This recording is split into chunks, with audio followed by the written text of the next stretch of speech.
Halo, nama saya Nathanael Bimo Priambodo dari kelas 12 MIPA 3 absen 26. Kali ini saya akan menjelaskan tentang vaksin dan prokes COVID-19 di daerah istimewa Yogyakarta. Berikut merupakan daftar isi dari presentasi yang akan saya paparkan. Yang pertama adalah latar belakang, lalu landasan teori, lalu data dan analisis, dan yang terakhir adalah kesimpulan dari presentasi ini.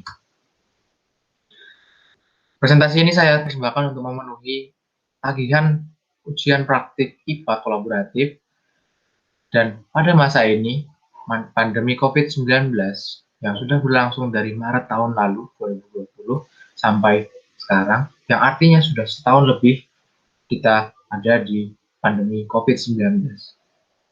Banyak usaha yang pemerintah lakukan untuk mengurangi dan menekan angka kelajuan pertumbuhan kasus di Indonesia.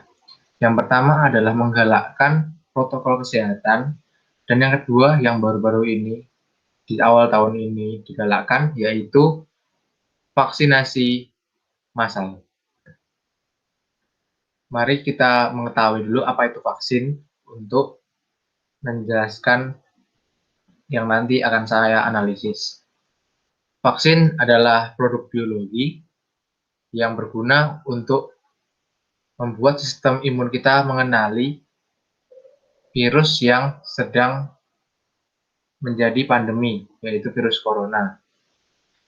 Vaksin ini berisi virus yang telah dilemahkan, yang diambil asam nukleatnya, sehingga ketika masuk, antibodi langsung menghajarnya, sehingga antibodi memiliki memori, dan ketika ada virus corona masuk ke dalam tubuh kita, antibodi akan melakukan kekebalan spesifik dan aktif terhadap virus corona itu, sehingga imunitas kita semakin kuat.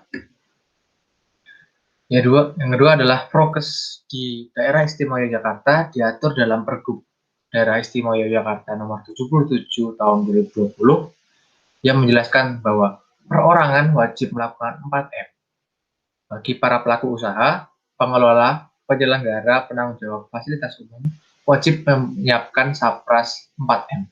Lalu apa itu 4M? 4M yang pertama adalah memakai masker untuk mencegah virus masuk ke dalam sistem respirasi yang menyebabkan infeksi. Yang kedua adalah mencuci tangan agar virus yang ada di tangan kita tidak menyebar atau menginfeksi diri kita sendiri. Yang ketiga adalah menjaga jarak. Hal ini dilakukan untuk mencegah adanya virus yang menempel di tubuh kita yang dapat menyebabkan infeksi pada tubuh kita atau orang lain. Yang keempat adalah menghindari kerumunan. Selain untuk mencegah kita terpapar virus corona, itu adalah mempermudah nakes untuk mengusut kasus COVID-19 atau tracing. Berikut adalah data jumlah vaksin yang diterima oleh masyarakat atau tenaga kesehatan di Yogyakarta. Dari 24 Februari sampai 3 Maret, rata-rata sebanyak 36.000 orang telah divaksin. Sasarannya adalah 33.000 orang per hari. Dan melihat dari datanya, jumlah tersebut sudah melebihi dari sasarannya. Namun, data pada tanggal 26 Februari dan 2 Maret tidak ada kami dapatkan di laman website Jogja. Lalu, berikut adalah grafiknya. Kita bisa melihat bahwa grafiknya selalu naik. Ini menandakan bahwa setiap harinya penerima vaksin COVID di daerah istimewa Yogyakarta semakin menambah. Itu melakukan hal bagus karena dengan banyaknya vaksin tersebut, orang-orang banyak yang lebih kebal terhadap virus corona. Lalu, di sini saya paparkan mengenai angka penting. Di sini ada data yang merupakan data vaksin COVID yang pertama. Untuk mencari angka penting, kita harus mengetahui dulu rata-ratanya dengan cara sigma X dibagi dengan jumlah datanya yaitu 6. Kita dapatkan hasil 36.603,2. Lalu setelah itu, karena ini adalah pengukuran berulang, kita harus mencari ketidaktelitiannya dengan cara rumus tersebut. Delta X sama dengan 1/n kali akar n kali sigma X kuadrat kali sigma X kuadrat per n-1. Diselesaikan sehingga ketemu jawabannya 248,27. Lalu setelah itu kita mencari ketidakpastian relatifnya untuk mengetahui berapa angka petik yang menjadi hak dari data tersebut. Rumusnya adalah ketidakpastian dibagi dengan rata-rata kali 100%, didapatkan 0,7%. Menurut peraturan angka penting, 0,7 mendekati 1%, sehingga data tersebut berhak atas 3 angka penting. Sehingga per hari yang mendapatkan vaksin ada 3,66 kali 10 pangkat 4 plus minus 2,48 kali 10 pangkat 2 orang.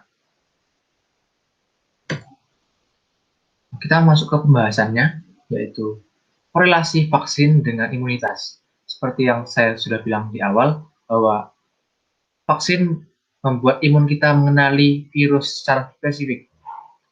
Di dalam kasus ini, vaksin corona ya dimasukkan membuat imun kita mengenali virus corona, sehingga ketika virus corona masuk, dia akan langsung dilawan oleh sistem imun kita. Hal ini menyebabkan imunitas kita semakin kuat terhadap virus corona, sehingga tubuh kita lebih kebal terhadap virus, sehingga susah untuk menginfeksi kita. Namun, vaksin tidak membuat sistem imun, maksud saya, vaksin hanya membuat sistem imun kita mengenali virus dan melawannya. Tapi jika infeksi terjadi secara masif, tubuh kita tidak akan tahan juga. Sehingga bukan tindakan bijak ketika kita sudah vaksin dan malah keluar-keluar tanpa memperhatikan protokol kesehatan. Oleh karena itu, prokes tetap harus digalakkan. Meskipun sudah vaksin, orang perlu menggalakkan prokes. Selain untuk keselamatan diri kita sendiri, untuk keselamatan orang lain. Karena kita bisa menjadi carrier atau pembawa virus tersebut.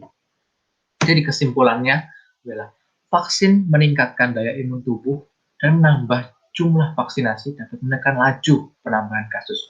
Namun, protokol kesehatan tidak dapat diabaikan karena jika diabaikan bisa membahayakan diri sendiri dan orang lain. Sumber saya dapat dari kesmaskemenkes.id, dinkesjogja.go.id, data dan lain-lain. Itu semua saya akses tanggal 10 Maret sampai 11 Maret 2021. Sekian dan terima kasih.